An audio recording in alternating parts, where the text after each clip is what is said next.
Assalamualaikum warahmatullahi wabarakatuh. Bismillahirrahmanirrahim. Alhamdulillahirabbil alamin.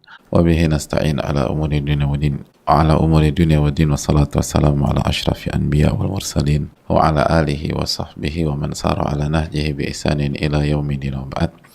Allahumma inna nas'aluka ilman nafi'a wa na'udzubika min ilmin la yanfa'.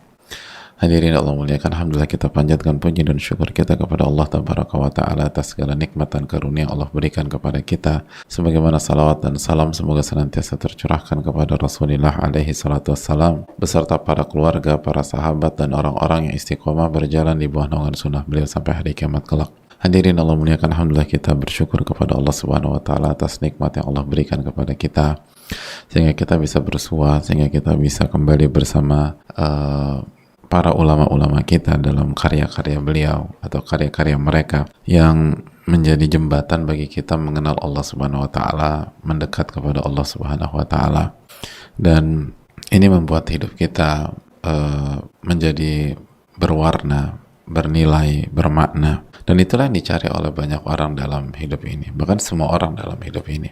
Tapi nggak semua orang mendapatkannya, karena kebahagiaan hanya bisa diraih melalui jalan Allah Subhanahu wa Ta'ala. Man amila salihan min dzakarin aw untha wa huwa mu'min falanuhyiyannahu hayatan thayyibah. Barang siapa yang beramal baik laki-laki maupun wanita dalam kondisi beriman, maka kami akan berikan kehidupan yang bahagia. Itu yang Allah firmankan dalam surat An-Nahl ayat 97. Oleh karena itu hadirin, khususnya ibu-ibu sekalian, marilah kita bersyukur kepada Allah ketika Allah memberikan kita kesempatan untuk beribadah kepada Allah Subhanahu wa Ta'ala. Dan kita berada di momen yang begitu dekat dengan Ramadan. Oleh karena itu setiap amal soleh kita begitu berarti dan begitu berdampak pada persiapan kita menuju Ramadan. Karena sebaik-baik persiapan menuju Ramadan adalah ketakwaan. Dan ketakwaan adalah menjalankan perintah dan menjauhi larangan. Dan salah satu menjalankan perintah adalah menuntut ilmu dan mempelajari agama Allah Subhanahu wa Ta'ala.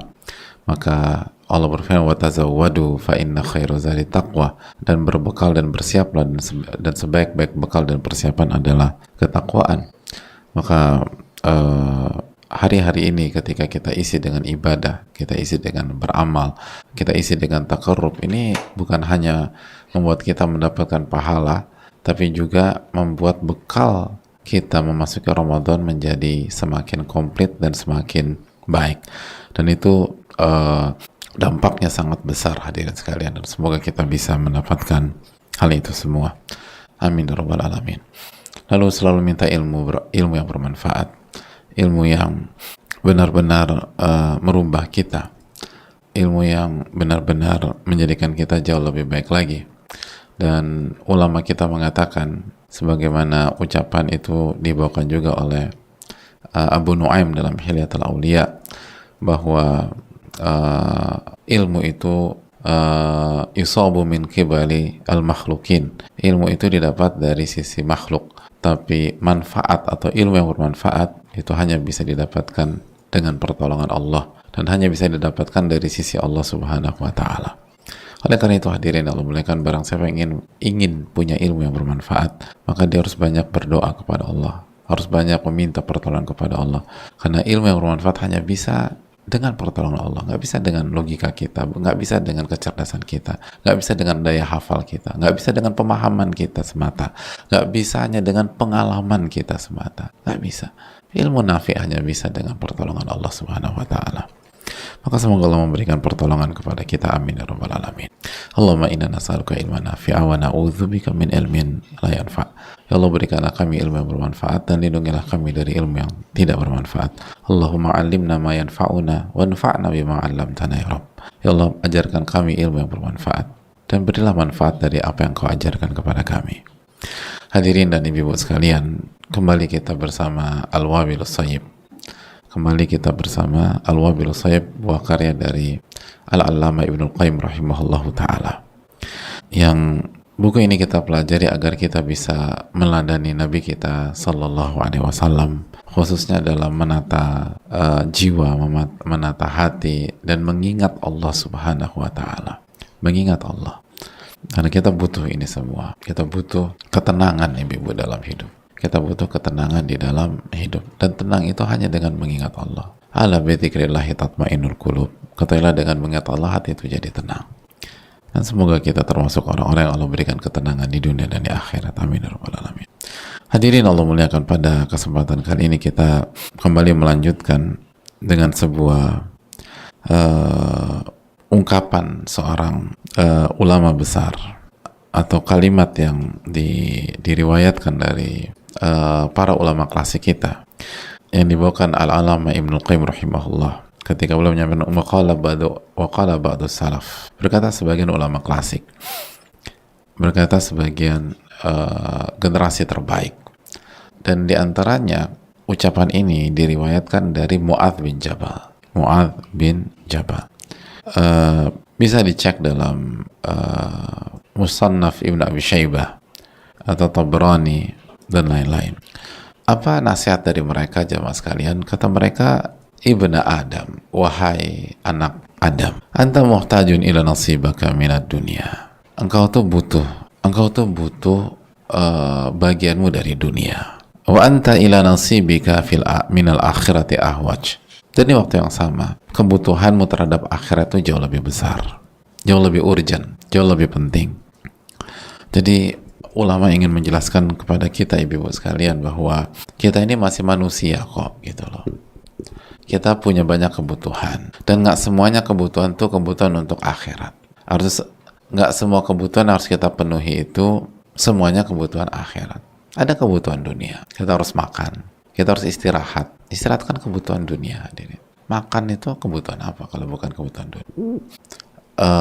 Kita harus buang air, itu kan kebutuhan. Jadi para ulama kita mengatakan ya wajar kalau orang punya kebutuhan dunia. Kemarin tuh kemana mbak? Ya aku tuh ada kebutuhan rumah tanggaku, atau aku tuh ada kebutuhan keluargaku. Aku harus belanja. Itu wajar. Jadi jangan dinyinyir dunia terus yang dipikirin. Loh, dunia harus dipikirin.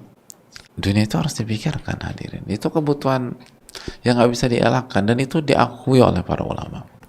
Sampai ulama mengatakan, anta muhtajun ila nasibaka minad dunia. Kamu tuh butuh menyelesaikan urusan-urusanmu di dunia. Kamu butuh mendapatkan kebutuhan-kebutuhanmu di dunia. Itu kebutuhan. Namun yang perlu kita camkan, hadirin, khususnya ibu-ibu sekalian, wa anta ila nasibaka minal akhirati ahwaj. Engkau lebih butuh terhadap kebutuhan duniamu. Engkau lebih butuh terhadap kebutuhan akhiratmu.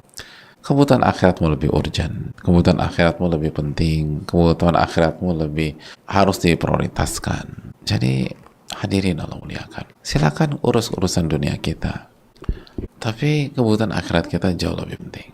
Lalu mari kita lanjutkan, fa'in bada'ta binasibika minad dunya. Dan apabila engkau memulai dengan mengejar bagianmu dari dunia, maka apa yang terjadi, hadirin sekalian Allah muliakan? Adha'ta nasibaka minal akhirah. Niscaya engkau akan kehilangan bagianmu dari akhirat. Jadi kalau Anda memulai dengan mengejar bagian Anda dari dunia, kata para ulama, dan sekali lagi ucapan ini diriwayatkan dari Mu'adz bin Jabal, maka Anda akan kehilangan bagian Anda dari akhirat. Anda akan kehilangan bagian Anda dari akhirat. Itu yang harus kita camkan. Lalu apa yang terjadi berikutnya? Wa kunta min nasibi dunya ala khatar. Dan nggak berhenti sampai di sana. Dan bagian dari duniamu yang kamu kejar itu, yang kamu start dengannya, kamu start dengan dunia kan. Nah, terus dunia itu tuh yang tadi yang kamu prioritaskan itu, yang kamu prioritaskan, yang kamu dahulukan, yang kamu nomor satukan, ala khatar, itu benar-benar berbahaya dan dalam kondisi bahaya. Jadi dunia kamu prioritas itu bahaya sekali. Jadi akhiratmu hilang, duniamu dalam bahaya. Akhiratmu hilang, duniamu dalam bahaya. Ini kaidah jamaah. Fa'in bada'ta binasibika minad dunya. Apabila kamu mulai dengan bagian duniamu, adha'ta nasibaka minal akhirah. Anda akan kehilangan bagianmu dari dunia. Wa kunta min nasibi dunya ala khatar. Dan urusan duniamu pun dalam bahaya. Wa in bada'ta binasibika minal akhirah. Dan kalau sebaliknya, jika sebaliknya jamaah, engkau mulai dengan mengejar bagian akhirat, engkau prioritaskan akhirat, engkau prioritaskan akhiratmu, fuzta binasibika minad dunya fantazamtahu intizamah. Niscaya, kata para ulama, engkau akan berhasil, bukan hanya berhasil di akhirat, Tapi engkau akan berhasil mendapatkan bagianmu dari dunia, dan urusan-urusan duniamu itu, urusan dunia dan akhiratmu itu, fantadhamtahu intizaman, itu bisa dikerjakan secara terorganisir. Jadi urusan dunia itu nggak berantakan. Akhirat dapat, dunia pun dapat, dan urusan-urusan kita terorganisir gitu, satu-satu terurai, lancar, ini nggak berantakan, nggak carut marut, nggak jungkir balik, nggak babak belur, nggak. Semuanya terorganisir. Allahu Akbar. Semuanya terorganisir. Hadirin dan ibu-ibu sekalian, mari kita kembali ke awal kaidah ini, bahwa ulama kita mengatakan kita butuh terhadap duniawi kita. Kita butuh bagian dari kita dari dunia. Tapi kita lebih butuh lagi bagian dari akhirat. Maka ini menunjukkan kebutuhan dari dua kehidupan. Lalu barang siapa yang memulainya dengan dunia, maka dia akan kehilangan akhirat. Dan dunia pun dalam bahaya. Dan barang siapa yang memprioritaskan, mendahulukan akhiratnya, maka dia akan dapatkan dunia juga. Dan urusannya terorganisir.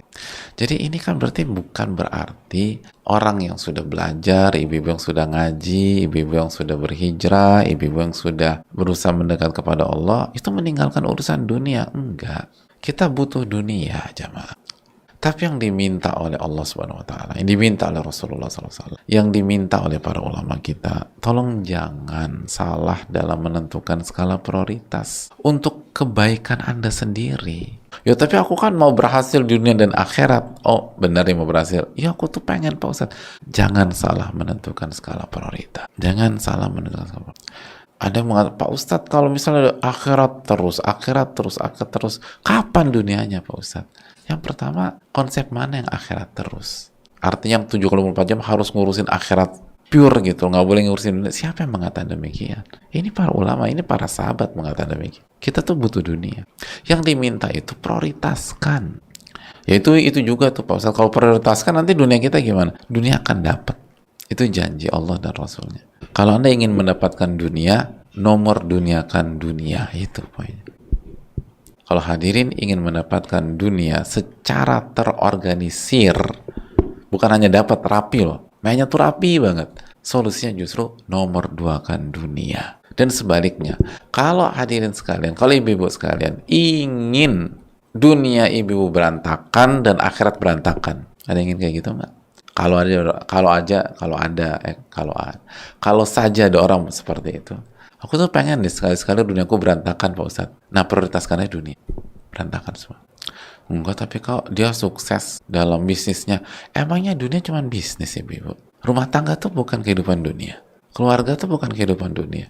Anggap aja bisnisnya sukses. Coba lihat keluarganya, rumah tangga, dan lain-lain. Jadi kalau kita ingin berhasil di dunia, justru caranya itu nomor dua kanlah dunia. Nomor dua kan ambisi-ambisi kita terhadap dunia. Nanti kita akan dapat itu deh.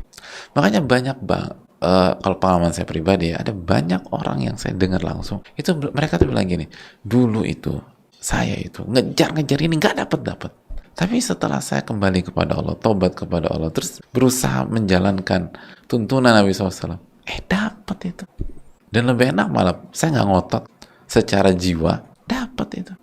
Makanya hadirin sekalian yang dibutuhkan adalah prioritaskan akhirat. Nanti kita akan dapat. Makanya kan doa Nabi kita SAW dan sabda Nabi kita SAW kan semuanya demikian hadirin. Masih ingat nggak doa Nabi SAW atau doa yang diajarkan Nabi kita alaihi salatu wassalam dalam hadis Muslim, Allahumma aslih li dini alladhi huwa ismatu amri wa aslih li dunyaya allati fiha ma'ashi. Ya Allah, perbaiki agamaku yang merupakan penjaga bagi diriku. Agama itu ngejagain kita. Perbaiki agama kita. Wa aslih li dunyaya allati fiha ma'ashi. Lalu setelah itu, ya Allah, perbaiki duniaku yang merupakan tempat aku hidup pada saat ini. Kita minta diperbaiki dunia kita. Tapi kalimat minta diperbaiki itu setelah minta diperbaiki agama. Karena itu intinya. Jadi silakan minta diperbaiki agamanya, dilancarkan agama, silakan meminta diperbaiki dunianya, dilancarkan dunianya, disukseskan dunianya, silakan. Tapi jangan itu dijadikan ambisi utama dan prioritas utama kita. Bukankah Nabi kita SAW, dan hadis ini sudah berapa kali kita sebutkan, berapa kali kita baca, Man kanati dunya hammah farraqallahu alaihi amrah. Barang siapa yang dunia menjadi ambisinya, maka Allah akan buat urusannya tuh bercerai-berai, berantakan urusannya. Itu tadi kata Mu'adz, ala khatar, bahaya. Wa ja'ala faqrahu fi 'ainai atau baina 'ainai. Lalu Allah akan berikan kemiskinan di hadapan kedua kelopak matanya itu. Walam ya'tihi dunya illa ma kutibalah. Dan yang datang dari dunia tidaklah kecuali apa yang Allah takdirkan bagi dia, nggak nambah juga. Wa man kanatil akhiratu hamma, barang siapa yang akhirat menjadi tujuan dan ambisinya, jama'allahu lahu amrah, maka Allah akan perbaiki urusan. Allah satukan, Allah selaraskan, Allah buat terorganisir itu urusan-urusan. Wa ja'ala ghina fi qalbihi, dan Allah jadikan kekayaannya ada dalam hatinya. Wa atathu dunya wa hiya raghimah, dan dunia akan datang kepada dia dalam kondisi dunia itu hina. Itu janji Nabi kita sallallahu alaihi wasallam. Jadi memprioritaskan akhirat itu bukan berarti menghancurkan kehidupan dunia kita, tidak. Justru cara mendapatkan dunia itu adalah prioritaskan akhirat. Sudut pandang kita akhirat. Dan sebaliknya kalau ambisi kita adalah dunia, berantakan. Nah, itu poin. Ada banyak wanita atau istri yang mendambakan rumah tangga yang sakinah, mawaddah, warahmah, dan obsesinya selalu tertuju pada suaminya. Obsesnya ke suami. Lalu habis itu curhatlah, minta inilah. Justru itu yang buat Anda berantakan. Kalau Anda ingin rumah tangga Anda sakinah, mawaddah, warahmah, hati Anda jangan terpaut ke suami Anda.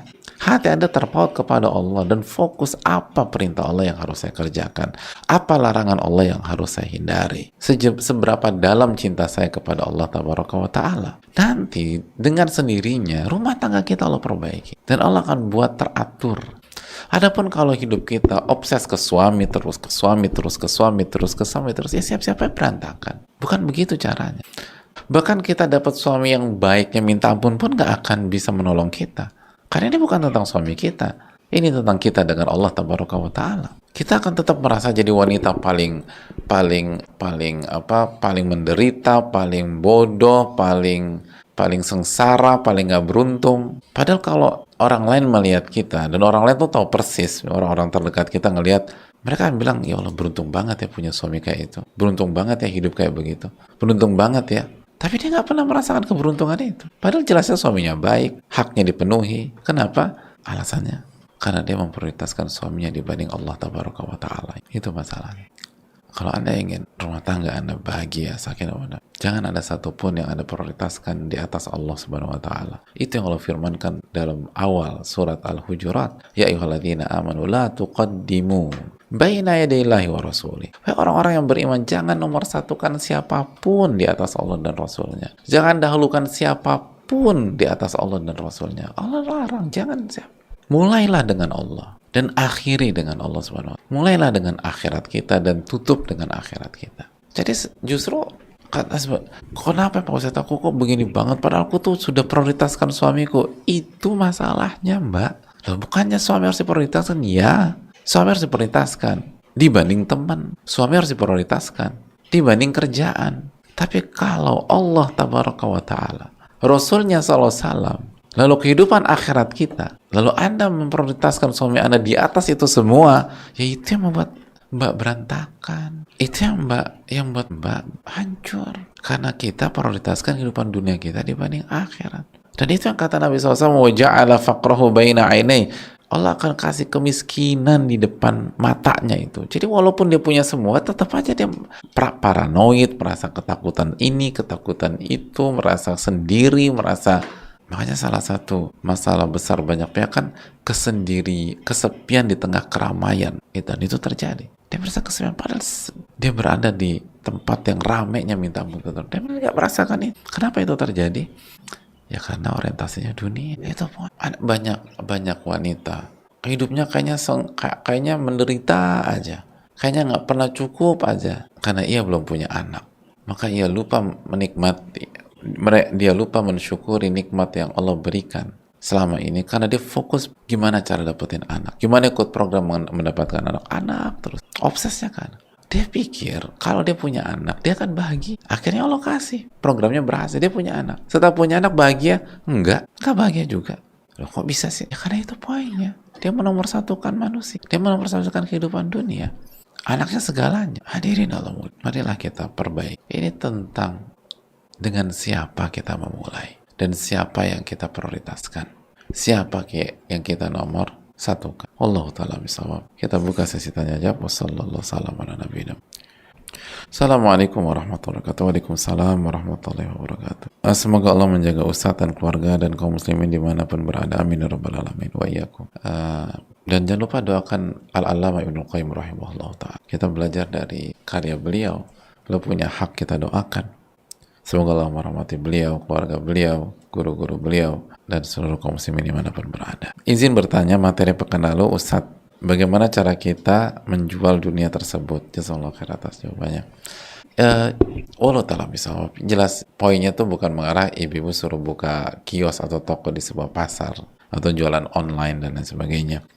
Ini dijelaskan pada materi hari ini. Di antara bentuk menjual dunia adalah dengan memulai hidup kita dengan akhirat, bukan dengan dunia. Dengan menjadikan akhirat sebagai ambisi dan obsesi kita. Dan secara otomatis kita akan mendapatkan dunia kita. Itu udah janji Allah. Dan janji Rasulullah SAW. Jadi hadirin Allah muliakan. Kalau kita benar-benar memprioritaskan akhirat, apabila kita memprioritaskan Allah Ta'ala, itu yang paling penting. Lalu kehidupan kita di akhirat, maka kita akan dapat. Itu yang harusnya jual. Itu yang dimaksud menjual. Karena memang untuk memprioritaskan Allah Subhanahu wa taala, lalu memprioritaskan kehidupan duniawi kita harus mengorbankan sebagian perasaan kita dan sebagian duniawi kita dalam jangka waktu pendek. Loh, kata Pak Ustadz, nanti kita akan dapat dunia juga lebih terorganisir. Iya, tapi kan yang namanya jual beli kita harus keluarkan dulu. Kayak misalnya kita ingin beli sebuah barang untuk investasi dan sangat menguntungkan. Ketika kita beli itu pakai apa? Ya pakai uang, Pak. Nah, begitu kita pakai uang kita bertambah atau berkurang? Ya berkurang, Pak Ustaz. Loh, kok kita mau berkurang? Tapi kan kita dapat gantinya, dan gantinya itu nilainya, value-nya lebih tinggi daripada uang. Itu poin. Jadi kalau barang ini nanti 2 tahun lagi dijual nih Ustaz, wah angkanya itu tinggi banget. Ya itu. Berarti kan jangka pendeknya rugi apa enggak? Secara cash, kalau secara cash jangka pendek rugi Ustaz. Terus kenapa mau? Karena jangka panjangnya untung secara cash. Ya sama. Saat kita mendahulukan Allah, memprioritaskan Allah Subhanahu wa taala, lalu kehidupan akhirat kita harus mengorbankan sebagian perasaan duniawi kita dan sebagian kepentingan duniawi kita. Jangka pendek aja, nanti Allah ganti. Allah taala alam bisa mungkin itu. Bismillah, assalamualaikum warahmatullahi wabarakatuh. Waalaikumsalam warahmatullahi wabarakatuh. Semoga Allah Subhanahu wa taala merahmati Imam Ibnul Qayyim, amin ya rabbal alamin. Ustadz, keluarga, tim, seluruh umat muslim dimanapun berada, amin ya rabbal alamin. Maaf, mohon bimbingannya Ustadz, jika pertama bangun tidur mengamalkan doa yang diajarkan Rasulullah SAW, lalu berdoa meminta diperbaiki hati, amalan, niat, dan minta disucikan jiwa, termasuk sudah menomorsatukan akhiratnya sebelum aktivitas dunia. Ustadz, jazakallahu khairan Ustadz atas ilmu yang sangat bermanfaat ini. Barakallahu fikum barakallahu. Ya, itu salah satu cara teknis, dan itulah salah satu hikmah kenapa kita diminta baca doa sebelum membaca doa setelah bangun tidur gitu. Dan kalau kita bangun di tengah malam, kebangunan kita diminta baca juga ayat-ayat terakhir dari surat Ali Imran. Itu salah satu fungsinya, itu agar kita memulai semua dengan urusan akhirat. Namun apakah cukup? Belum. Tinggal kita jagain lagi ke depan. Tapi itu udah salah satu bentuk teknis, dan itu isyarat semoga di kotak-kotak kehidupan lainnya kita melakukan pola yang sama. Jadi ibu-ibu yang Allah muliakan, intinya kita harus lakukan itu di semua kotak kita. Kedepankan akhirat. Mau ngambil keputusan, ini yang paling bagus buat akhirat aku apa sih gitu. Semuanya, bukan hanya bangun tidur. Kalau ibu-ibu misalnya mau menikah, calon ibu-ibu prioritaskan akhirat. Terus ada di antara kita mau belajar, apa yang mau dipelajari, prioritaskan yang paling bermanfaat buat akhirat kita. Oh, berarti mau masuk pondok? Enggak juga, bukan begitu. Bukankah sebagian para sahabat ahlinya dalam urusan dunia, tapi keahlian itu digunakan sebagai sarana menuju akhir, dan begitu seterusnya. Mau cari rumah yang paling menguntungkan buat akhirat kita, lingkungan gitu, atmosfer ibadahnya gimana di lingkungan tersebut, dekat sama orang-orang soleh apa enggak, kan demikian. Semua berpikir demikian. Mau beli pakaian atau baju, mana pakaian yang lebih membuat kita bertakwa sehingga kita bisa membuat akhirat kita. Begitu seterusnya, hadir. Allah taala alam bisawab. Bismillah, semoga Allah memberikan keberkahan untuk Ustadz dan keluarga serta seluruh kaum muslimin dan muslimat. Amin ya rabbal alamin. Terima kasih, dan jangan lupa doakan Ibnul Qayyim rahimahullah ta'ala. Kita belajar dari kitab beliau dan seluruh ulama-ulama yang lain. Semoga Allah merahmati mereka semua. Maksud dari terobsesi dengan suami itu bagaimana ya Ustadz? Bagaimana cara agar tidak terobsesi dengan suami Ustadz? Syukran jazakallahu khairan. Terima kasih atas pertanyaan. Di antaranya suami lebih dinomorsatukan dibanding Allah dan Rasulnya. Ada wanita lebih mencintai Allah dibanding lebih mencintai suami dibanding mencintai Allah, atau mencintai suami seperti dia mencintai Allah. Itu aja udah nggak boleh. Lebih takut kehilangan suami daripada kehilangan Allah. Lebih takut suami marah daripada Allah marah. Lebih takut suami kecewa dibanding Allah nggak ridho. Yang penting suami ridho, bukan Allah yang ridho, dan begitu seterusnya. Fokusnya ke suami aja. Tapi kan kita harus taat kepada suami, dan suami kan surga dan neraka kita. Ya setuju. Nabi SAW bersabda, fa'innahu jannatuki au daruk. Suami itu surga nerakamu. Tapi hormati dan muliakan suami kita sesuai porsinya. Hormati, muliakan, dan penuhi hak suami sesuai dengan apa yang Allah tetapkan. Allah ta'ala bisa mungkin itu. Assalamualaikum warahmatullahi wabarakatuh. Waalaikumsalam warahmatullahi wabarakatuh. Semoga Allah merahmati para ulama, ustadz, dan seluruh kaum muslimin. Amin. Amin wa iyyakum. Sekali lagi jangan lupa mendoakan secara khusus Imam Ibnul Qayyim rahimahullah ta'ala, karena kita belajar dengan beliau secara khusus di sesi ini. Izin bertanya Ustadz, saya seorang anak tunggal dan saya merasa ibu saya benar-benar memprioritaskan saya. Itu sebabnya ibu saya selalu sulit bersyukur dan selalu berprasangka buruk. Bagaimana jika kita ada di posisi kita yang diprioritaskan orang lain, Ustadz? Jazakallahu khairan, barakallahu fikum barakallah. Kita tuh nggak bisa mengontrol ekspektasi atau sikap orang lain ke kita. Tapi kalau kita bisa sampaikan, sikapi saya secara proporsional aja. Jangan sikapi saya di atas porsi saya. Jangan sikapi saya di atas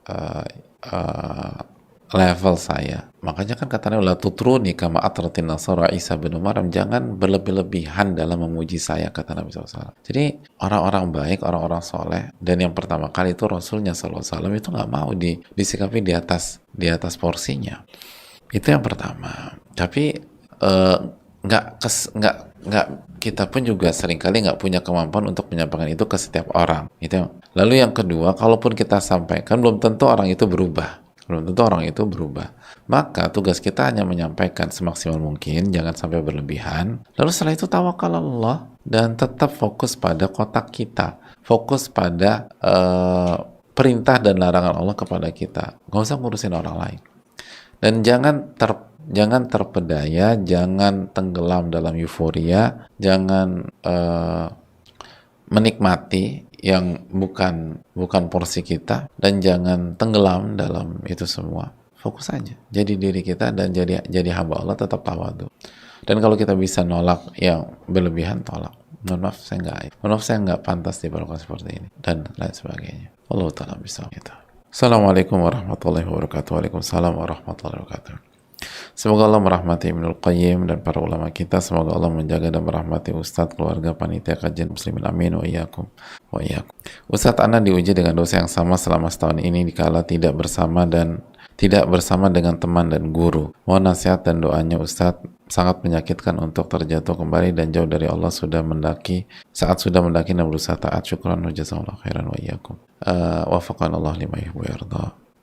Perbanyak istighfar, berbanyak taubat kepada Allah. Lalu yang kedua, perjuangkan 3 hal kata para ulama. Perjuangkan ilmu, perjuangkan guru, dan perjuangkan teman. Itu yang paling ideal, walaupun nggak mudah ya. Dan setiap orang coba berjuang sesuai dengan kapasitas masing-masing. Tapi beliau sampaikan, karena tidak bersama teman dan guru, iya memang dampaknya itu besar hadirin. Makanya sampai Imam Ahmad, perawi madhab Imam Syafi'i di Irak, muridnya Imam Syafi'i, beliau mengatakan innaman nasu bisyuyukhihim fa idza dhahaba syuyukh fa ayul aisyu. Manusia itu hidup dengan gurunya. Kalau gurunya hilang, gurunya pergi, terus gimana mereka mau hidup, kata Imam Ahmad. Yang penting hidup seperti.